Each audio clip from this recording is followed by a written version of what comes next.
dan beliau ada di tim Pak Jokowi JK. Sekarang di sebelah saya. Jujur saya katakan, di kubu Pak Prabowo juga mengundang saya. Bahkan sampai kemarin tadi pagi juga Pak Prabowo mau ketemu saya. Tapi ini mungkin karena saya orang Batak, saya sudah menjatuhkan pilihan di mana saya bangga lihat senior saya Pak Luhut dapat merebut dan memenangkan hati aku. Bayangkan Pak Luhut, jujur saja ini dengan gaya-gayanya gila kali kau. Ya, kau kritisi habis-habisan itu Jokowi. Tapi waktu ditanya, Jokowi bilang, nggak apa-apa bang, itu baik bang, ya. Kau baik hubungan dengan dia? Oh baik bang, kita dimanapun dia ketemu, cipika-cipiki. Dan saya gentleman, saya katakan, saya mengkritisi Pak Jokowi. Bagus bang, biar saya semakin baik. Saya sangat tersentuh apa yang dikatakan Pak Luhut Panjaitan. Baik bang. Di salah satu TV, yaitu Metro TV, membuat Indonesia ini menjadi gempar dan dunia internasional. Banyak yang menghubungi saya, termasuk mungkin ketua fraksi saya juga. Ya. Beliau mengatakan waktu sore hari kemarin, bang, kami sebenarnya mau ajak abang debat kemarin. Debat kemarin ikut di dalam kubu Prabowo Hatta Rajasa. Sekali lagi saya katakan, saya sudah mengambil keputusan. Ya, jadi inilah keputusan saya. Dan saya katakan, karena itu saya kaget tadi dia mencak-mencak ya di beberapa media, tapi kan kalau saya layani nanti dia jadi ikut beken. Lalu kita nggak tahu siapa dia, kan begitu. Ya, saya senyum aja dia bilang Luhut bohong, tidak benar dia minta izin sama Pak SBY. Kan tidak susah. Ya, saya waktu ketemu Pak SBY, ya di Emerald Gold, karena argumentasi dia kan itu nggak tahu kecepatan zaman ini berlalu, ya. Kan beliau masih di TV.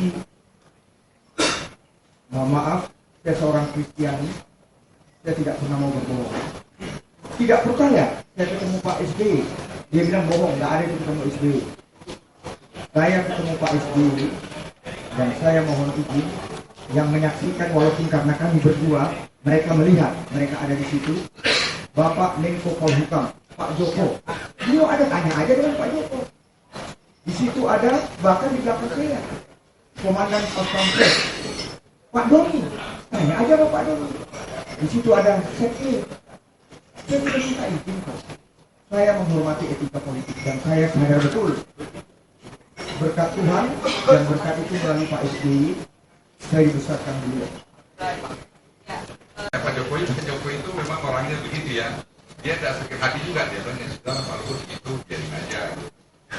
Saya bilang sama Luhut, Luhut gak apa-apain Pak Jokowi kok dia nggak marah sama kau, saya bilang sama dia.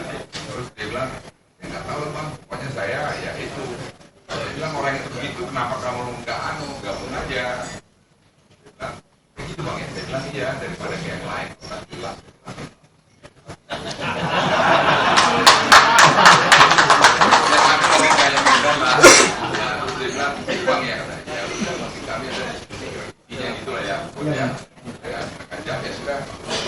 Saya ini ketua SKPTI, ya.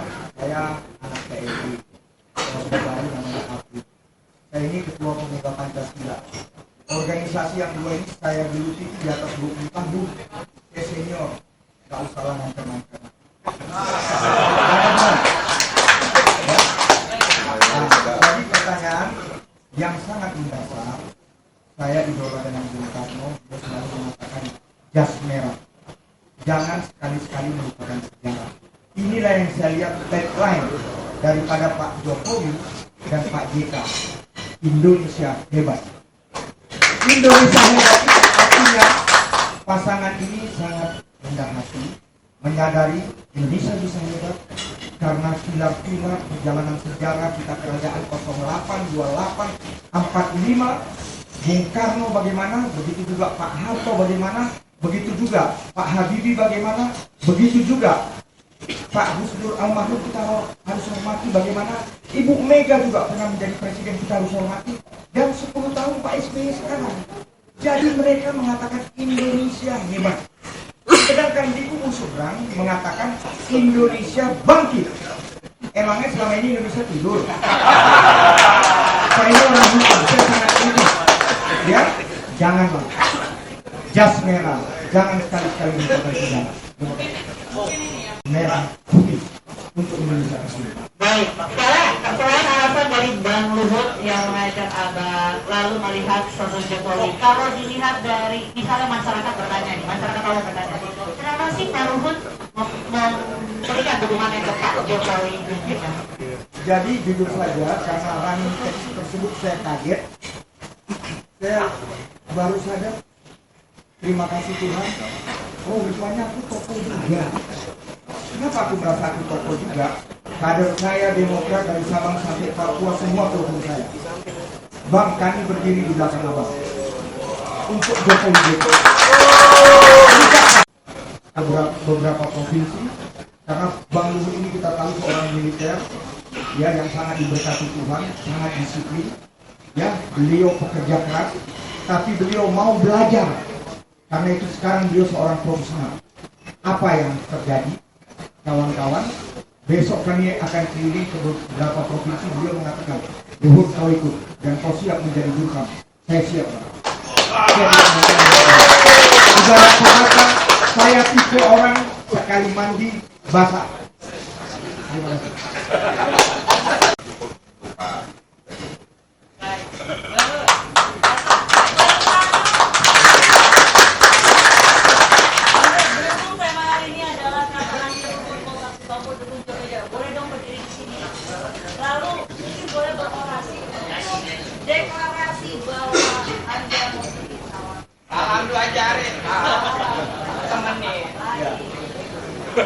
Salam dua jari. Ya, satu putaran saja. Masyarakat, Tuhan, saya di dalam hidup mengalir, dan Tuhan menunjukkan melalui Pak Luhut yang saya panggil.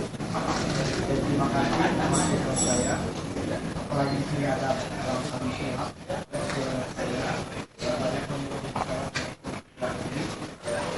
Juga senior-senior lainnya, ada Pak D. Ya, saya tidak mengira jumpa dengan tokoh-tokoh ini. Ya, saya bangga termasuk yang punya horapah. Saya baru tahu bagaimana ini, baru saya ngerti kenapa saya dikenal ini poskonya Pak Jokowi. Ya. Jadi kalau Bang Anwar Fuadi. Nah, ini tim sukses Pak Jokowi. Jadi kawan-kawan, saya dengan tegas mengatakan, kalau tidak sekarang, istimewa tanggal 9 Juli, kapan lagi kita tidak menggunakan hak pilih kita untuk mendukung Pak Jokowi Joko. Ya? Karena itu saya mohon kita semua dengan semangat kebersamaan ajak seluruh rakyat Indonesia rebut menangkan hati rakyat. Menangnya Pak Jokowi JK, menangnya rakyat Indonesia.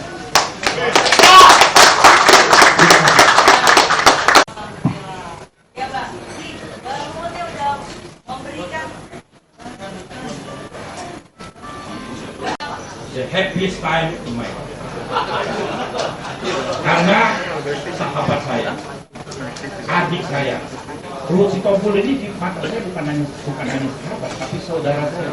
Sudah saya kenalkan di seluruh Palembang, ini saudara saya. Nah, begitu dia, kan, satu irama dengan saya untuk mendukung Jokowi JK, luar biasa. Saya lagi syuting ini, tukang bubur haji. Saya keliling sampai naik ojek. Iya, karena jalan macet. luar biasa. Nah Bang, kira-kira ada perbedaan suara yang signifikan nggak dengan bergabungnya Bang Luhut? Oh, amat sangat. Apa bedanya Bang? Bayangin, Luhut ini kan suaranya di seluruh Indonesia. Yang tidak kenal Luhut Sitompul tidak punya pesawat TV ya. Berarti dia sangat miskin kalau sudah sampai tidak kenal Ruhu Sitompul. Iya. Sampai nggak sampai mungkin berapa juta suara kan sudah lama-lama nanti akan berpindah sama Pak Jokowi. Minimal 50 juta. Sumatera Utara udah pasti 80% Ruhu Sitompul. Iya. Ini pujaan orang Sumatera Utara ini. Kalau penjahitan kan, istri belum makan tuh negarawan. Yang jauh lebih signifikan. Kenapa? Alasannya kira-kira apa? Popularitas Ruhu Sitompul ini tidak usah diragukan lagi. Dia ini aktor, dengan politisi, bukan politisi sembarangan. Ya, setiap dia bersuara akan ramai dan bersih. Dia bilang, kenapa bang? Nggak ada yang tanya bang di DPR rumahku. Kenapa? Kenapa takut? Bukan. Cuman aku aja kayak yang paling bersih sebenarnya dulu. Ya, di sini kita ada Bapak. Tentu kami gembira dengan bergabungnya Pak Luhut. Beberapa waktu yang lalu saya membaca satu artikel dari seseorang yang saya lupa namanya. Dia membedakan antara kelompok Jokowi dan kelompok nomor 1. Dia mengatakan bahwa kelompok Jokowi ini diisi oleh kelompok idealis. Jadi pas kalau Pak Luhut masuk orang bersih adalah seorang yang idealis yang betul-betul mau melihat Indonesia ini hebat. Jadi kita welcome kehadiran dia mendobrak jalan sehingga banyak yang akan ikut. Mudah-mudahan demikian.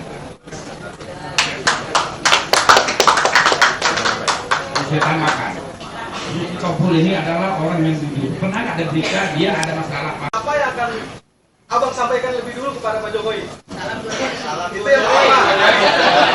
Salam dua jari, jangan lupa pilih Jokowi. Ya, terima kasih saya, Jokowi saudara negarawan. Siapa tidak tahu saya pengkritisi yang sangat pedas, seperti yang dikatakan Pak Luhut. Tapi itulah yang saya katakan. Silakan kalau kawan-kawan, sahabat-sahabat bisa kepada Pak Jokowi. Dimanapun kalau kami ketemu, kami selalu kritisi. Pengalaman saya sebagai kritisi, orang yang saya kritisi kalau ketemu saya langsung muncul. Ya, dia tidak mau sehelo dengan saya. Terakhir Pak, terakhir. Ya. Kira-kira apa kata di Pak SBY? Kira-kira Pak SBY ke kiri atau ke Jokowi Pak?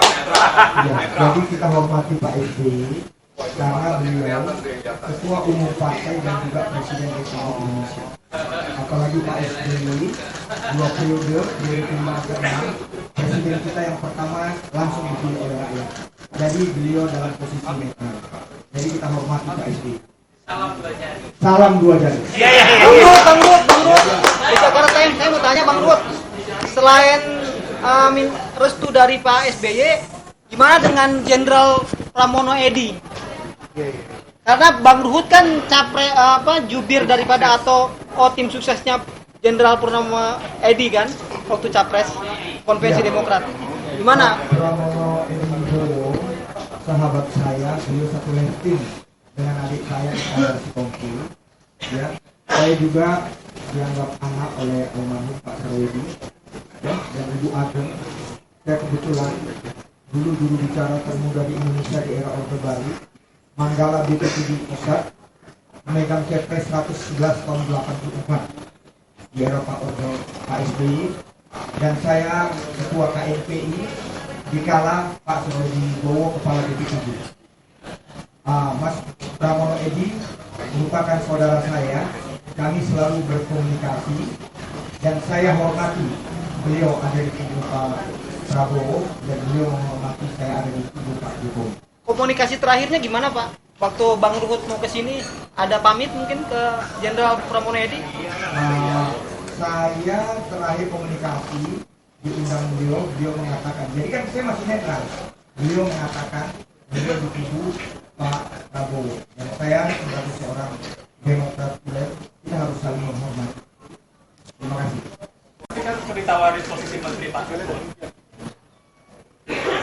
Kan pernyataannya Pak Arul bilang bahwa Arul ditawari posisi menteri. Jujur saja, kita tahu Pak Jokowi JK mengajarkan kita, mari sama-sama kita kerja keras, merebut memenangkan hati rakyat. Kita jangan berbicara mengenai kursi atau jabatan.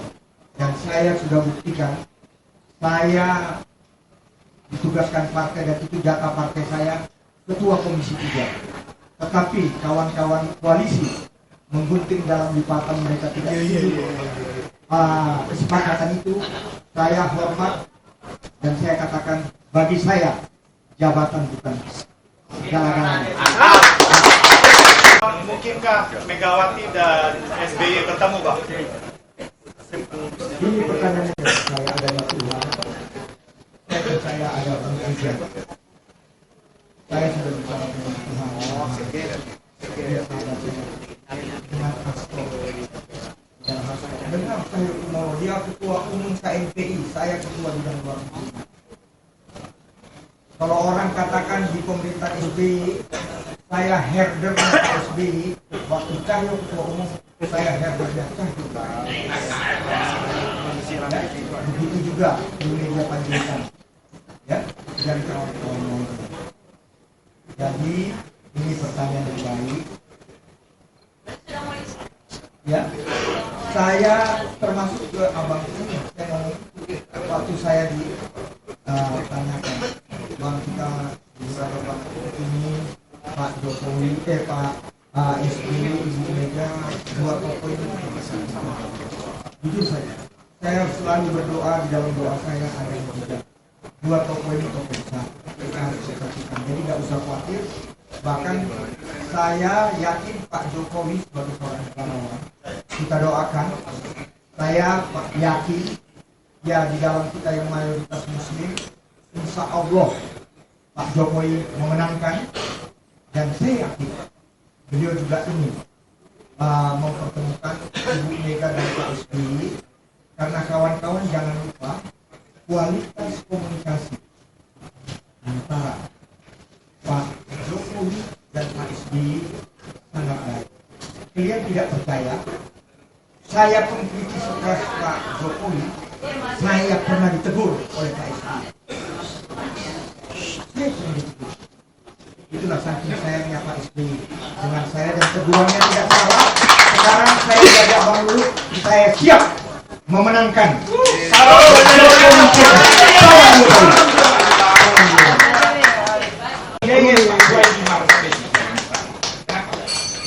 Di pandangan mata saya, Pak Jokowi ini adalah seorang humanis, jujur, religius, beretika, moralis, dan cerdas.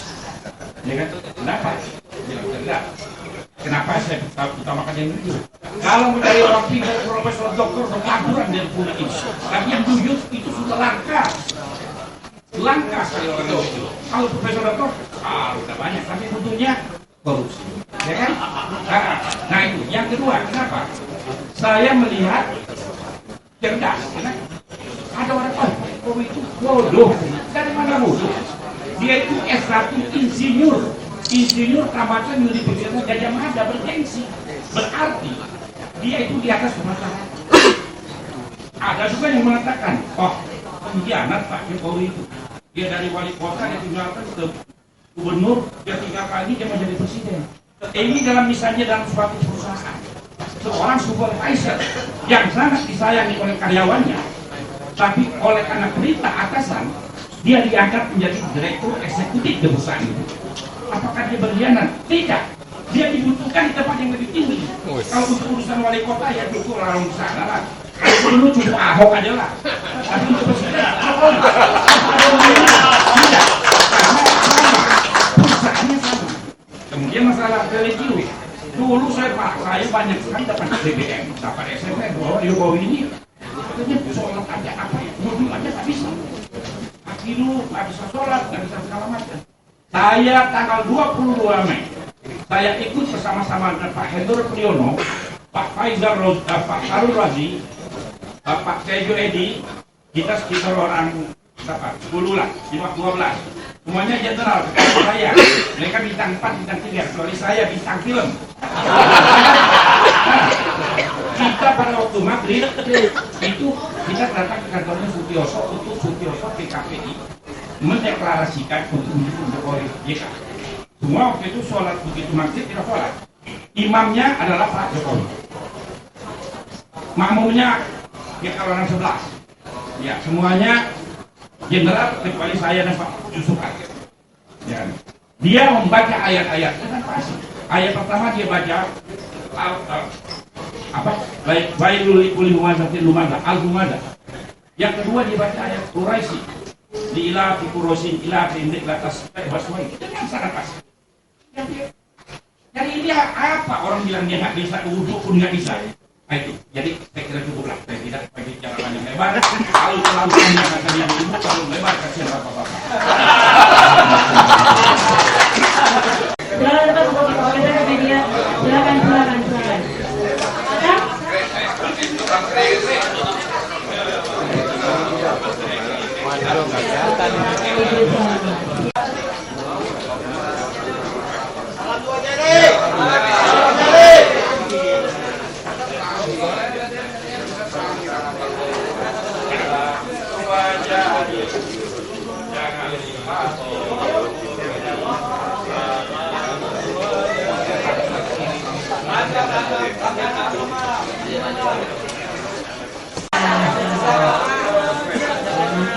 Ya, Bang. Boleh dong Kak, biar lagi buatannya sedang.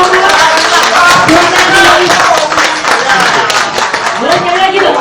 Salam dua jari, jangan lupa pilih Jokowi.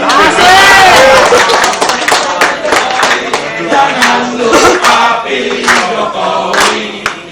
Salam dua jari, jangan lupa pilih Jokowi. Salam dua jari, jangan lupa pilih Jokowi.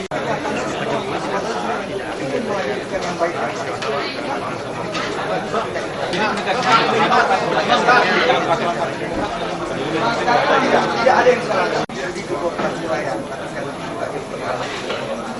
Semua tahu ada Pak ada Pak Jokowi, ada Pak Simosa, ada Pak Habis. Siapa saya? Bang, Jokowi ini Bang. Tadi kan ada Bang. Tidak saya katakan apa lagi ya. Saya masih menolak. Nanti kalau aku tidak bisa lagi menahan siapa emosi, kembali saya katakan dia mak lampir. Terima kasih.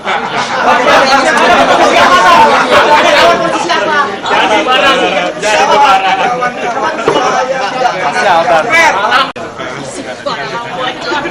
Sabar ya. Jadi barang. Apa nantinya presiden menerima demokrasi? Kita juga kabur.